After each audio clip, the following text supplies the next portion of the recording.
Title: Reviving Your Vintage Birkin, a step-by-step guide. Sophia sat at her vanity, the early morning sun filtering through her bedroom window, casting soft shadows across her array of vintage handbags. Among them sat her prized possession, a classic Hermès Birkin bag.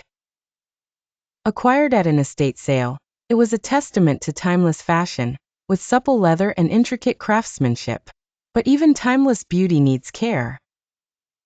Determined to bring back its original luster, Sophia embarked on the meticulous process of cleaning her Birkin bag. Step 1. Gather supplies. Sophia knew preparation was key. She assembled a selection of soft lint-free cloths, a leather cleaner specifically designed for luxury goods, a small bowl of distilled water, and a soft bristled brush. A small, soft sponge joined her kit to tackle any stubborn spots. Step 2. Dusting off the surface. She began by gently wiping the bag with a dry cloth to remove any loose dirt or dust particles. Handling the bag with the reverence it deserved, she made sure to reach the intricate crevices and stitching. Step 3. Test your cleaner. Next, she dabbed a tiny amount of the leather cleaner onto a discrete area of the bag, the inside flap. She waited a moment, watching vigilantly for any discoloration or adverse reactions. Satisfied with the patch test, Sophia felt confident to proceed. Step 4. Clean the leather with patience. Sophia applied the cleaner to a soft cloth, massaging it into the leather in gentle, circular motions. She avoided using too much solution, wary of saturating the leather.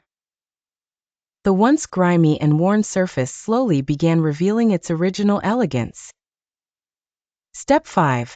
Tackle stubborn stains. Some areas required extra attention. For these, Sophia dampened a soft sponge with distilled water, carefully wringing out any excess, and applied a little more pressure to stubborn spots. Step 6. Dry and buff. After cleaning, Sophia used a new clean cloth to gently buff the leather, lifting any excess cleaner and moisture. She found satisfaction in the emerging sheen, a testament to her careful persistence. Step 7. Conditioning the leather. Understanding the importance of nourishment for the leather, she applied a high-quality leather conditioner using another soft cloth. Again, a patch test was conducted to ensure the product's compatibility. Satisfied, she massaged the conditioner in, rejuvenating the bag's resilience and shine. Step 8. Let it rest. With the cleaning and conditioning complete, Sophia knew the importance of allowing the bag to rest. She set it aside in a well-ventilated room, away from direct sunlight, for the conditioner to properly absorb.